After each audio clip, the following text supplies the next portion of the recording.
the most expensive home on the planet. In the inner city of Mumbai, India, not far from the poverty-stricken slums, on the renowned Altamont Road, stands Antilia, the most expensive home ever created. This home ascends 27 stories, stretching 568 feet high, granting the massive structure with prime views of the Arabian Sea. In technical terms, the home is the second most expensive residential property in the world, considering Buckingham Palace is worth around $5 billion US. However, Buckingham Palace is considered a crown property, whereas Antilia is a private residence. And the most expensive private residential property at that, with some pricing estimates as high as $2 billion. Even still, any list in which a residence is preceded by Buckingham Palace pretty much guarantees that place is going to be over-the-top luxurious and is likely a house I'd love to move into. In this video, I'll take you on a virtual, informative tour of this ostentatious estate, while engaging all of 2 of your senses. In this massive home, there are several ceilings that are double or triple heighted, so the 27-floored skyscraper looks more like a 50 or 60-floored building. Can you imagine only being as tall as an ordinary 27-floor building? Laughable. On some of the lower floors, there is a multi-level car lot that can hold 168 vehicles, including Mukesh's precious RS5 Crore Maybach, a car for very important people. Somewhere in that car lot is also a car service station. But if cars aren't your style, don't worry. The home also has 3 helipads placed on the roof. Few things say billionaire like more than one helipad on the roof. Both the private car lot and helipads are violations of residential bylaws in Mumbai, but from what we can tell, no one has forced the billionaire's hand to make any changes. Above the car lot, you'll find an extravagant lobby composed of 9 elevators. Further up is a 2-story recreation center with a lap pool, a gym, a juice bar, a dance studio, and a yoga studio. Floors like these are how Jeff Bezos transformed his I sell books body to his I sell what I want physique. As you continue to ascend, you will eventually run into a spa and a ballroom. The ballroom is adorned with multiple crystal chandeliers that cover 80% of the ceiling, leaving a shameful 20% exposed and unadorned. To capitalize on the entertainment focus areas of the home, there's a movie theater that sits 50 viewers. There are multiple balconies and terraces with luscious gardens hanging over the sleek facade along the home. The vegetation attached to the sides of the building are meant to absorb sunlight in order to keep the interior as cool as possible. Hopefully that touch can put a dent in what must be a monstrous electricity bill.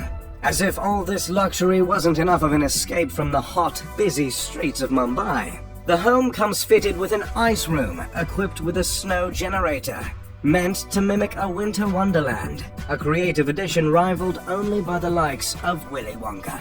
The immaculate structure was designed by architects Perkins & Will out of Chicago, and the interior design was overseen by an Australian company called Lighton Holdings. While the 400,000 square foot building is home to just 6, it's also meant to make room for a staff of 600 cooks, cleaners, and security personnel.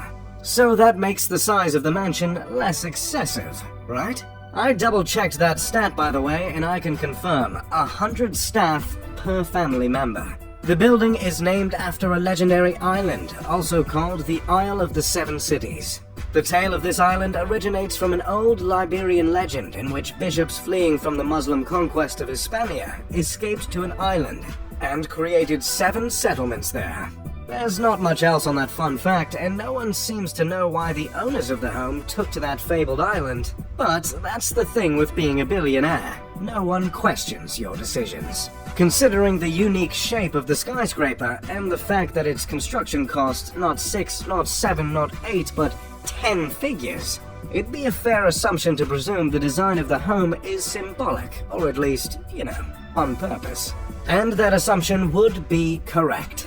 This incredible structure was meticulously crafted with Hindi influence and generously laced with religious symbolism. Within the 27 stories, there are 6 sections of the home that are meant to reflect Earth, water, fire, air, sound, and light. These elements were placed from bottom to top as to mimic not Nickelodeon's Avatar: The Last Airbender, but the ascension to enlightenment. Throughout the mansion there are two reoccurring motifs: the sun and the lotus. These symbols are meant to represent rebirth. The materials used to stand for these themes include marble, crystal, and none other than mother of pearl. There is a temple in the home in which the family of 6 goes to pray regularly. There are many statues of Hindu deities throughout the home, including the Hindu god Ganesh, revered as the remover of obstacles, and Shiva, the Hindu deity who destroys to make way for new creation. Along with religious themes and the motifs of lotus and sun, the house is said to have been inspired by the Atlantic Ocean. The owner of the $2 billion home is Mukesh Ambani, a petroleum titan, chairman of Reliance Industries and, surprise surprise, the richest man in India. Mukesh is responsible for 1/5 of India's exports, which is absolutely outrageous considering India makes up for 1/3 of the Earth's population. Mukesh's father created a business that turned into the world's biggest producer of polyester fibers and yarns. Mukesh multiplied his inheritance many times over to become one of the richest men in all of Asia. For years, Mukesh was a member of the top 10 richest people in the world. And during one surge in India's stock market in 2007, he was believed to be the richest man on the planet. But as of recently, he sits comfortably at the 20th spot. Mukesh is worth $40.1 billion and is 61 years old. The charitable acts of the Ambani family, which include the creation of a hospital, when discussing the moral responsibilities of the family, not to mention numbers of the philanthropic ventures, specifically by Nita Ambani, Mukesh's wife. Which is great and all, but no one is going to ignore the gargantuan mansion towering over the city, or any of Mukesh's indulgences other than the mansion. Years before the creation of Antilia, Mukesh bought his wife an Airbus for her birthday for $60 million. He had the passenger jumbo jet refitted with a living room, a bedroom, satellite TV, a sky bar, and a spa. Unlike most families worth billions, the Ambani family owns just the one home as opposed to the expected several around the globe. Initially, the family shared a house with Mukesh's mother and brothers. But after Mukesh's father passed away of a stroke, he decided to break the bank on the 400,000 square foot home. The children of Mukesh and Nita all studied at universities in the States. Isha, the eldest daughter, recently graduated from Yale. Her twin brother, Akash, and younger brother, Anant, both graduated from Brown University. Not that I'm in any position to judge Mukesh as a father, but it's nice to see he raised 3 Ivy Leaguers. That's pretty much all I've got on Antilia and the Ambani family.